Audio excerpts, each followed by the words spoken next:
Good to see you. My name is Milen Dyankov. I work for a company called Liferay as a developer advocate. Anyone here familiar with that company? Just to get started? Yeah, a few people. OK, nice. And I'm here today in Kiev to talk to you about what's not new in modular Java. Hopefully, you're all aware of the fact that soon we're going to have Java 9, which is going to be modular. And this is what we're going to be talking about. Who here has tried Java 9 already? OK, a few people. Who's looking forward to use it? Wow, pretty much everyone. Nice. OK, I hope you're not going to be too disappointed after this talk. I go by my full name on Twitter, so if you want to just send me some thoughts about the talk or any of the topics that I covered today, feel free to do so. And let's get started then. So the first thing is we need to get a few things straight. When I say not new, a lot of people complain, it's like, no, what do you mean? It's all new. Like, it wasn't there before. And that's true as far as all the new APIs and all the new tools that come in Java 9 are concerned. But I'm not going to be talking about tools and APIs and stuff. I'm going to be talking about the concept of modularity. And as far as the concept of modularity is concerned, that's not really so new, as you can see soon. So the first question is, why it's the right time to talk about modularity? I mean, obviously, it's because Java 9 is going to be there, and it's going to be modular. But let's look at the history. This process took some time. The first written evidence of trying to modularize Java dates back to year 2005 with JSR 277. As far as I remember, there was an earlier attempt, but I couldn't find any written evidence of it. So we have, like, what, 12 years already? And this is 2 years ago, Devox, Belgium, where everyone was expecting Jigsaw to show up in 2016. As you can see, well, they guessed quite right. But what I want to show you is this sentence down there, which says, you can pry OSGI from my cold dead hands. And that wasn't something I wrote. I have no idea who did it. But that's kind of the clue, is that we already have a modular solution in Java. And there is something that comes up that's going to be totally different. So it probably makes sense to see in a concept of modularity how those fit together. So we are about 62 days before Java 9 is officially released. Those of you following the discussions on JPMS list may know that there's currently a little bit of a challenge to get things aligned and be released. But I have no doubt Java 9 will be released in 62 days. So let's talk about modularity. Before we talk about modularity, though, the question is, what is modularity? Do you think you know? Like, how many of you feel that you know the definition of modularity? Anyone? Like 2 people? Like, maybe. OK. So, but don't worry, I don't know that one either. Because it's kind of like this. As when you say a word, it means what you choose it to mean. That's basically the main problem in all these discussions that you see recently, is because when people talk about modularity, they use the same word, but they mean different things. So before we talk about modularity, it makes sense to try to define things. And a good attempt is this thing called modularity maturity model, which was introduced by Dr. Graham Charters back in 2011. And it defines these 6 levels of modularity maturity, which basically goes that at first you have nothing, then you have modules, then you have modularity, where you decouple yourself from the identity of the thing, then you have loose coupling, that you decouple from implementation, and devolution, decoupling from ownership, and dynamism, which decouples you from time. Now that makes a lot of sense, but actually Dr. Graham Charter defined level 7, which is called Peter Kriens, and it's only available for people who are Peter Kriens. Now, for those of you who don't know who Peter Kriens is probably the most experienced person in this industry as far as modularity is concerned, one of the main designers behind OSGI.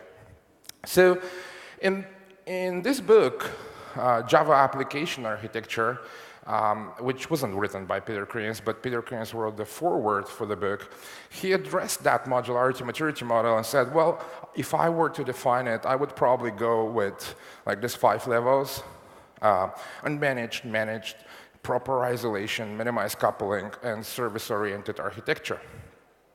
And so that's also correct. It's a little bit different definition, but pretty much follows the same concept. So when I was preparing this talk, I was thinking, which one should I use? And as a Java developer, what you do when you have to choose between 2 frameworks and you don't know which one to choose, you write your own, right?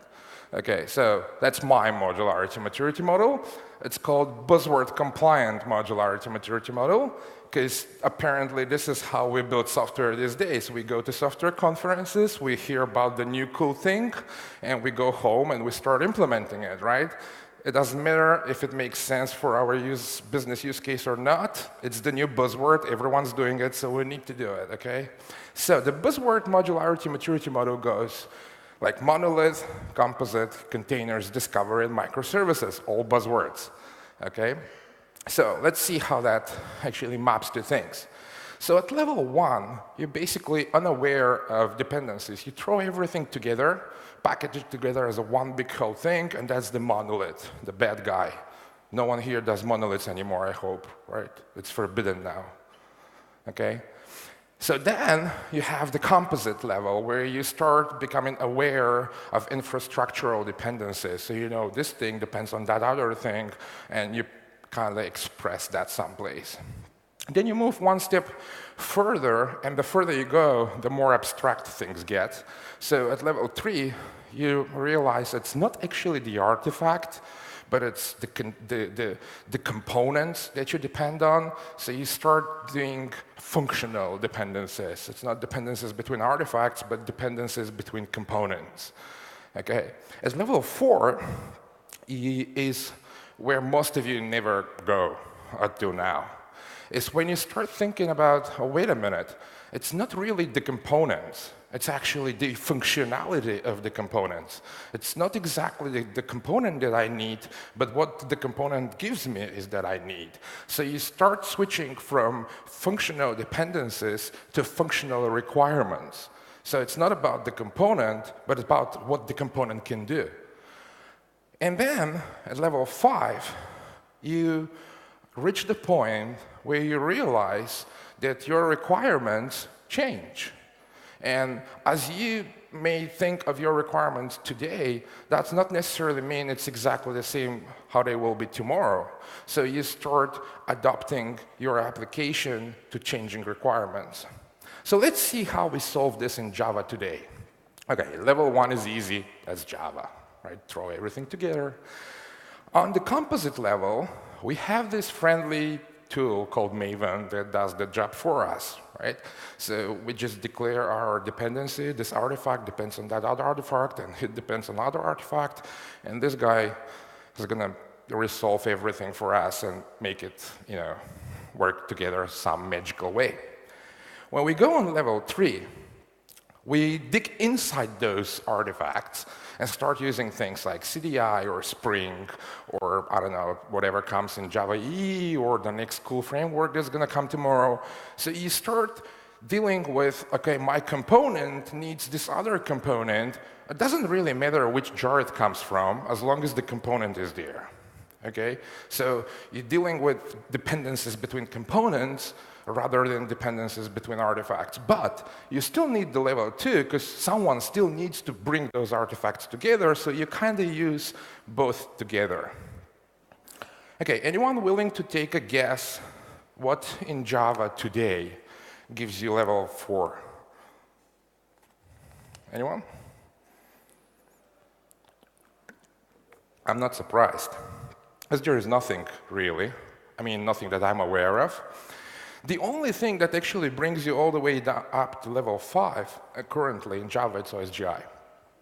A very opinionated framework, or actually a specification, because it's not a framework, but a spec. So if you want to move all the way down to level 5 today, your only option is basically OSGI. So now the question is how JPMS, which is Java Platform Modular System, also known as JSR 376, also known as Jigsaw, fits into that picture, more or less this way. And you may wonder why, but why it's so curly. Well, the reason is one of the main decisions behind JPMS was that it needs to be simple. It needs to be simple so developers can adopt it easy. And so they tried to pick different things that they figured out are useful, and these things belong to different levels, so this is how it looks like. But before we go into details, let's look how modularity is approached from application perspective. So let's look at your application. This is your application, and those things are classes, and they work nicely together, right? Every class uses some other class, and it's perfectly clear how it works, right? Okay, no, that's not true. That's not your application. Your application is more like this, okay? So you have the Java platform down here, which has a bunch of classes and packages and stuff. Your application is actually up there, and all this is libraries that you use, okay? So that's pretty much how any Java application works, and it's a mess. And so many years ago, roughly, I don't know, 10, 12, whatever years ago, or maybe more, these guys at the OSGI Alliance said, we'll fix that. And how they imagine fixing it? Well, they can't fix the JDK, because the JDK does not belong to the OSGI Alliance, so there's nothing they can do about the JDK. But every single class is loaded by a class loader. So they thought, if we can get a grip on class loaders and define a different way of loading classes, we can actually do it in a way that we fix all this mess and things are nice and clean. And that's what they did. So based on class loaders, they defined a spec for a clean modular runtime, where it explicitly says this thing uses that thing for that reason. The question remained, though, what to do with all the libraries in here. And the decision was, surprisingly, hey, we've designed the perfect modular system, so everyone's going to immediately fall in love with it, and all the libraries will become OSGI bundles like in the next few months or years or whatever, and we all will be living in a perfect world. And you know how well that worked, okay? So people start blaming OSGI for being too complex and hard to work with, and the tooling wasn't catching up with the spec. So there is some truth about that. And a lot of people didn't realize it's not the tool, it's not the spec, it's the domain. Modularity is a complex domain, and when you model complex things, you end up having a complex specification for that. But it worked the way it worked. So let's see how JPMS addresses the exact same issue. So first of all, it's part of JDK. No, JDK, sorry, Java Runtime JRE, or yeah, JDK, actually. So they own the JDK. So they decided to make modules first-class citizens, okay? And that's a good thing. Now you have modules in Java, and everything's nice and clear. So they went one step more further and said, well, now that we have defined modules in Java language, all you need to do is just use it, and your application will be modular. Okay. What about libraries? Well, pretty much same thing. Everyone's going to fall in love with JPMS, and all the jars out there will be Java 9 libraries, modules by whatever time, and we all be living in the perfect world. Okay, that may or may not happen. Now, one comment to this slide, I've often been criticized about using the word must, because it's not really true. You can still use Java 9 and stay on the class path and don't use modules, theoretically. Unfortunately, that's not so true in practice, because the moment you need a library that it's already available as a module, you're kind of forced to go and do your stuff as modules or give up on that library. So whereas you can safely ignore OSGI if you don't want to use it, I don't think you will be in a position to ignore JPMS long term. So the title of this talk is about what's not new. And this is basically everything above this line, conceptually. This stuff down here, modularizing the JDK, it's totally new. You couldn't do that before, you can do it now. I mean, it's done for you now, you can make use of it. All this stuff up here regarding libraries and your applications, you could do earlier if you wanted to. Just many of you, or if not all of you, were not interested in that. So that is the not new part. And as the process goes, and JPMS is getting more and more popular, and more people try to adopt it, more and more people realize that their applications and libraries are not as modular as they thought they are. It's not modularity, it's not just we put these classes together, we give them a name, and we call it a module, and we're done, right? It's more complex than that, okay? And because we talk about complexity, now it's time to answer the question, why keep it simple, and when keep it simple is not enough. So we approach building applications pretty much the same way we build products in real life. So we start with some material, then we make intermediate products, another intermediate product, and so forth. In the end, we compose those products and build a product of ourselves that we target. So say you want to build this robot. What you're going to need is probably some software, some tools, some hardware, and probably computers to program it. So those are the things that you need. But for those things to exist, they need other stuff. Like they need wires and power plugs and some other tools and so forth. And this is how you build your dependency graph, right? Anything that bothers you in this graph? Or you think it's perfectly fine? Yeah, because we developers, we perceive graphs like this as beautiful because they are what? Acyclic, right? It's beautiful acyclic graph, the perfect thing that we developers love.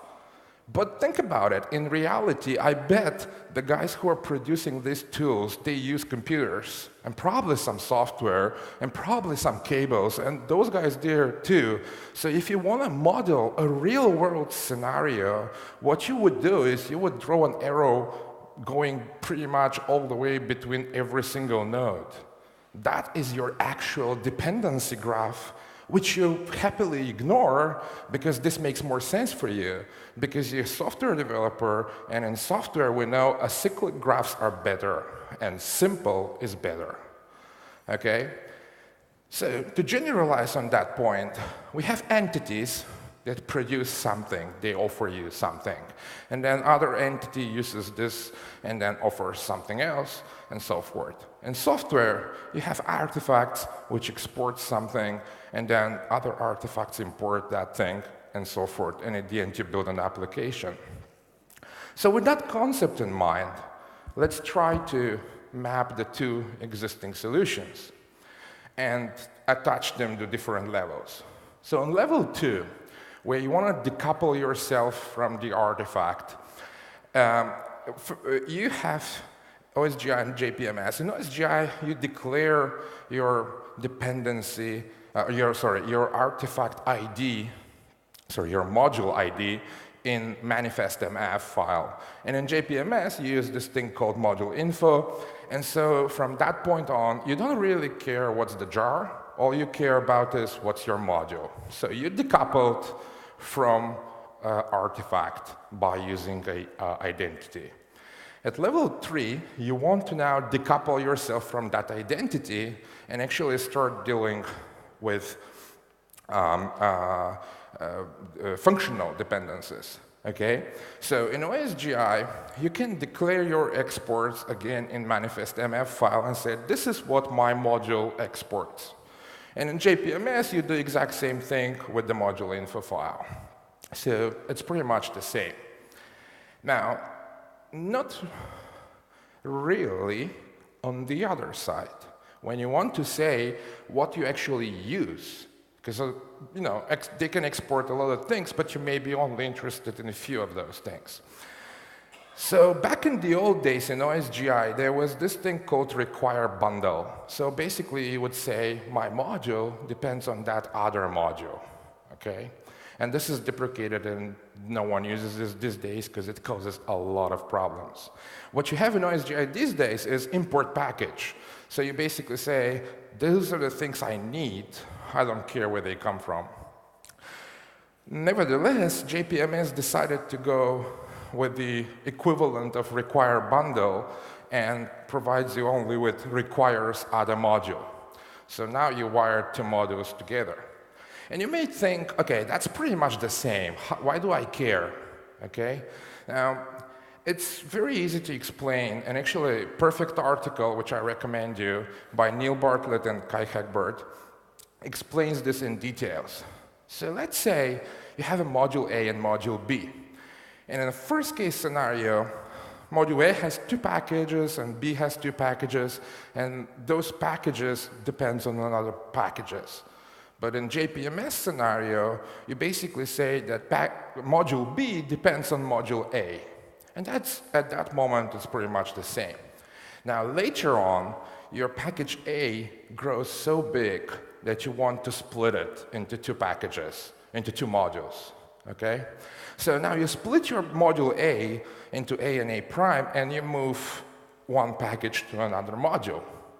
In this scenario, nothing changes for your application, for module B, because you depend on packages. You don't depend on the module itself. So you could just throw these two modules and run it.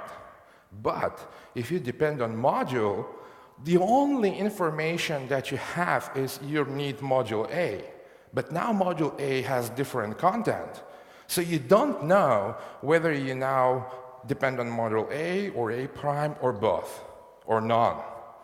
Because you don't know what caused the dependency to exist in the first place. You only know that the dependency is there. Okay, so that is why in OSGI they gave up on this approach and moved to import package. So you can explicitly say why you depend on that other thing. To bridge it with the real world, in OSGI you would say, I need a power plug. That's what I need. I don't care where it comes from.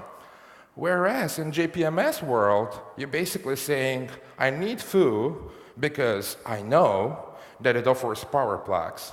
And I know that by the JPM's rules, it's the only thing that is allowed to offer power plugs.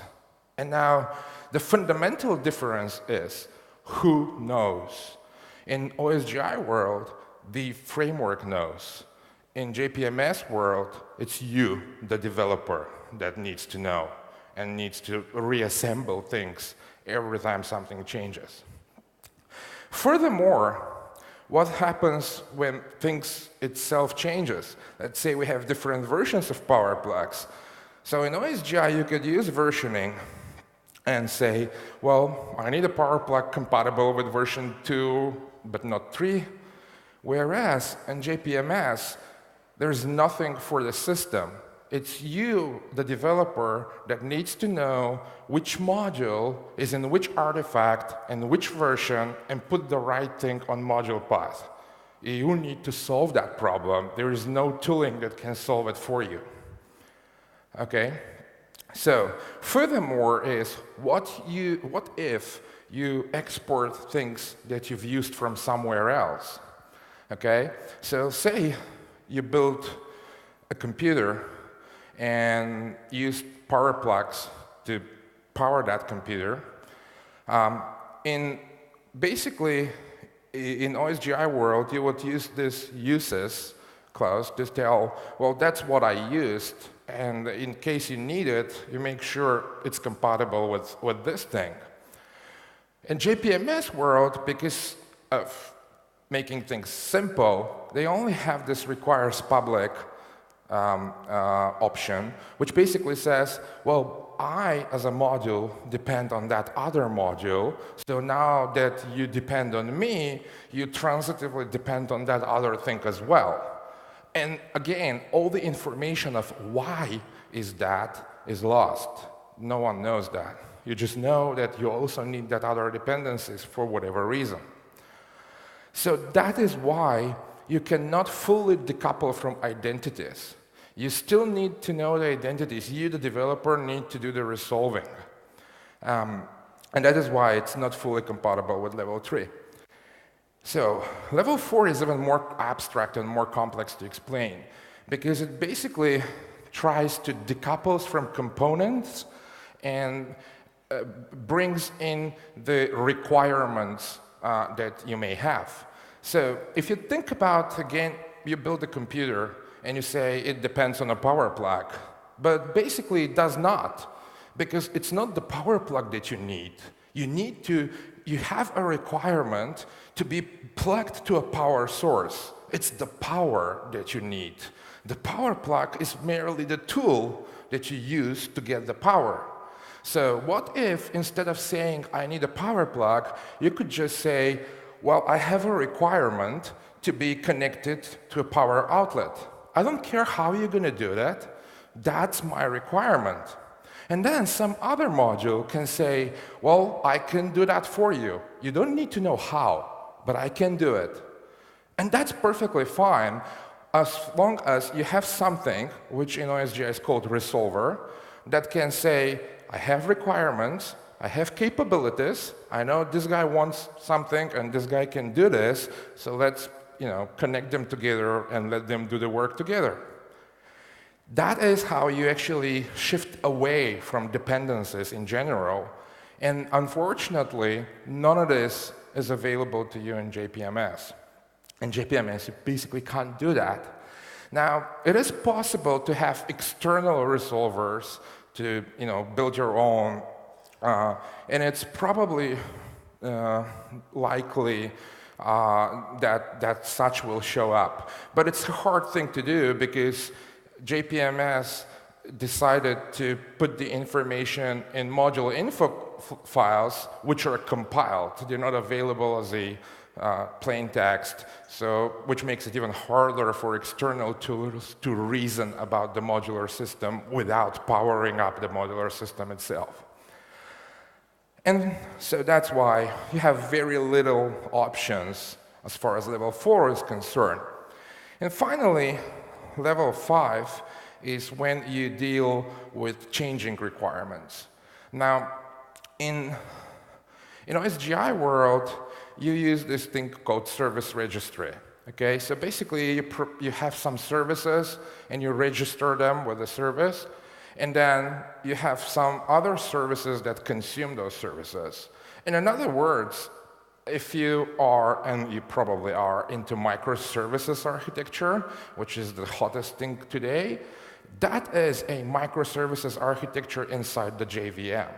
You totally decoupled. Every single service can show up and go away anytime. So you decouple yourself from time, and you decouple yourself from the requirements of today, and you can adapt to the requirements of tomorrow. Now, by design, JPMS is not dynamic. So you can't do this out of the box with JPMS. That said, there are significant players out there that will need to use that with JPMS, the most noticeable of which is Java EE. Java EE needs to be dynamic. It cannot be static. It cannot depend on your WAR files being resolved once and forever. So this problem needs to be addressed somehow in JPMS. So they introduced this thing called layers. So theoretically, you could build a layer on top of the modular layer and make it and design those layers that they can show up and disappear. But that's today something that you need to do manually or wait for Java EE or wait for someone to write the tools for you. Also, the service loader, how many of you are familiar with the service loader in Java? 2 people, okay, that's what I thought. So I've done this talk many times, and I always ask this question, and it's always like 2 people or 3 people. So service loader has been in Java since version 6, and it's totally not popular for whatever reason. And it's a tool that allows you to dynamically wire services. It's a lot less powerful than what you have in OSGI. So they're trying to push that into JPMS, but still it depends on the static wiring. You need to put it in the modular info descriptor. So level 5 is, again, you get bits and pieces, you get some APIs to do some stuff on your own, but not really what you would expect from a level 5 modular system. Okay, so now with all that in place, you're probably thinking, oh, wait a minute. They did it wrong. They screwed up JPMS. Oh my God, how could Oracle do that? Now the good news is they didn't. Actually, they did a very good job because of this. Because of how you define modularity. Now, when they define modularity from the JDK perspective. And from JDK perspective, what they did makes perfect sense. Because you have now modules in JDK, but JDK will never be released as independent individual modules. It's always released as the new version of the whole JDK. So having versions, having dynamism, having all those things probably makes no sense as far as JDK itself is concerned. The issue arises when you start using the exact same thing to build an application which has dependencies and needs to deal with different versions and so forth. So JPMS was designed to solve a particular set of issues with the JDK. And those issues were solved in the best possible way as far as JDK is concerned. It was never the goal of JPMS to become a level 5 compliant modular system. As a matter of fact, most of those things they declared clearly as no-goes. Okay? So it's not that they did something wrong, it's just that the solution that you have may not fit in the problems that you need to solve. It perfectly fits for the problem that JDK needs to solve itself. So a lot of people, maybe not a lot, but some people that have been dealing with modularity for many years now believe that that's actually a good thing, because when developers start using JPMS, they will realize how limited it is as far as applications are concerned, and they will start looking for better bulletproof solutions, and they will move to OSGI. Honestly, I'm not so optimistic about it, but let's see, the time will show. What is important, though, is that this thing, JPMS coming into Java, is forcing everyone to think about modules, to think about dynamism, to think about how we define modules, and that's the good thing. We have now more and more developers aware of modularity, of why modularity is important, what are the different definitions of modularity, how to approach it, what problems it solves. It's a discussion that wasn't there for all these 12 years, and that's a good thing. Finally, you may ask, oh, wait a minute, okay, you defined 5 levels, but do I really need to go all the way to level 5? What if I'm totally fine sticking on, I don't know, level 3 or whatever? Well, yeah, that's totally fine, you don't have to. So when you need to go to level 5? You need to go to level 5 when you want to embrace modularity in full, which means you acknowledge the fact that you don't know. If you're building on software where everything is clear for you from day one, you know all your requirements, you know they will never going to change, it's going to be, it's all clear, then you don't need to go to anywhere higher. Because the level 5 modularity, or modularity in general, as I would argue, is a sense of not knowing, a sense of the fact that you acknowledge that things will change and you don't know how, okay? And to give you an example, so it's not so abstract, it's the product that we were working on. It's called Liferay. It's a platform for building applications. And it's used by many developers out there for many different purposes. So when we build the platform, we have absolutely no idea how developers will use it. And so we have two options. We can either say, that is the way you use the platform.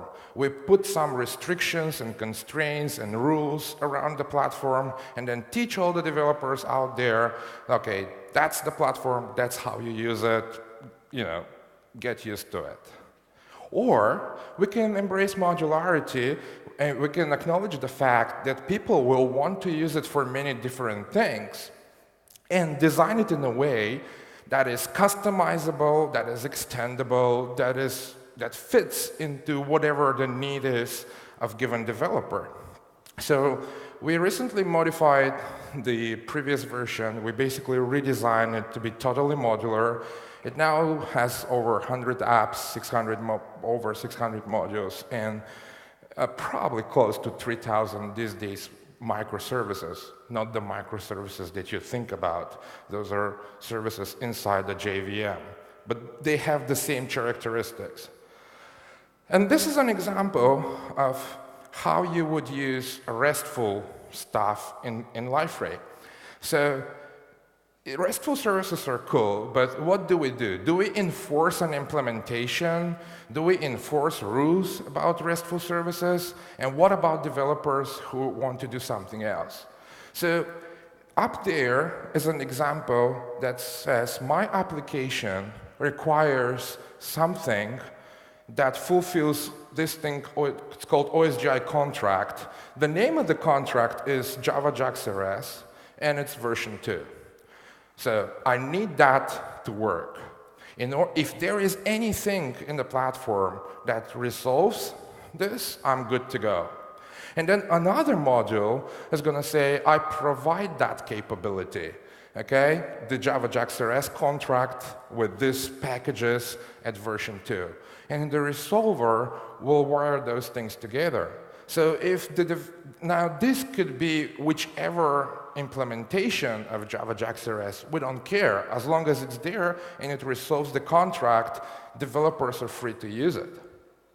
So that code looked a little bit complex, and you may think, oh my God, that's too much code to write. It's not true, because as opposite to JPMS, the tooling for OSGI is already much more advanced. So in real world, we use things like annotations, which is very similar to what you have in Spring. So basically, you declare your things as a components and provide some properties to them. And then on the other side, you use this at reference. So you wire components together. And those components are dynamic.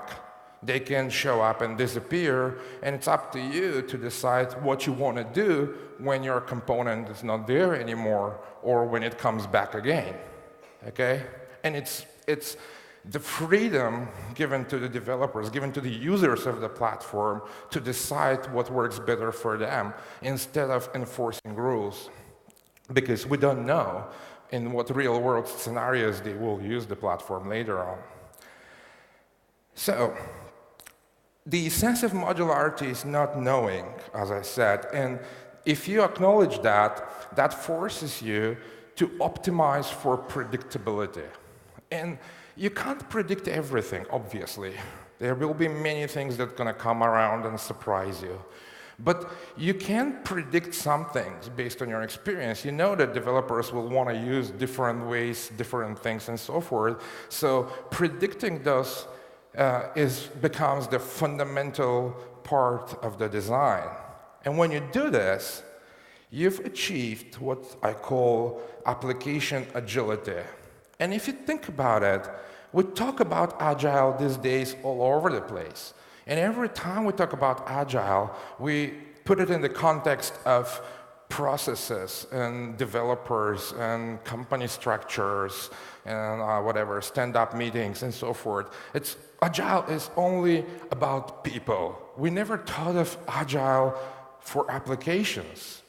And that's the essential part of any modular application. So it is modular, so it can be agile, so it can adapt to things that change easily. That's my main message for today, and that's why I say this is not new, because you could do that earlier if you wanted to, and you can still do that. We still do that. So go ahead and try it for yourself and see how it fits in your use cases. Thank you. Final note is we do have this DevCon conference coming up in October in Amsterdam, so if you want to learn more about modularity, feel free to join us, either attend or submit a talk. Thank you, guys. Do we still have time for questions? Okay, we have 2 minutes left and one question. Anyone? Another question could be asked in a speaker corner after this session. Sure. Okay, I have a question about that slide that you used with examples of annotations. Are they related to some specific implementation of OSGI, or it's something described in OSGI documentation? Wait a second, just make sure it's the right slide that you're referring to. I mean component and reference. This one? Oh, sorry. This one? So those come from a framework inside OSGI that's called declarative services. And it's one of the frameworks that allows you to use components in an easy way in OSGI. So in OSGI, you have this, as I showed you earlier on the slide, this thing called service registry. And this is where all components eventually end up, and where you register them and find them. Now, as far as how they get registered and how do you find them, you have different tools. You could use declarative services. You could use Blueprint, which is very similar or almost identical to Spring. You could use a bunch of other technologies. There is even an alternative for Google Juice dependency framework. So it depends on what you're used to. There are different alternatives, but it doesn't matter what you use, because at the end of the day, it's all service registry, it's all compatible. So you could use, for example, declarative services to register a component, and then Blueprint to consume that component. It doesn't really matter which one you're going to use, which is something you can't do. You can't, for example, have an application where you're going to use Google Juice to register service and then Spring to consume that service. You can't do that without OSGI. In OSGI, it doesn't matter because it's like common registry. Okay, thank you. So we're out of time. Thank you, guys. I'll see you in the discussion area.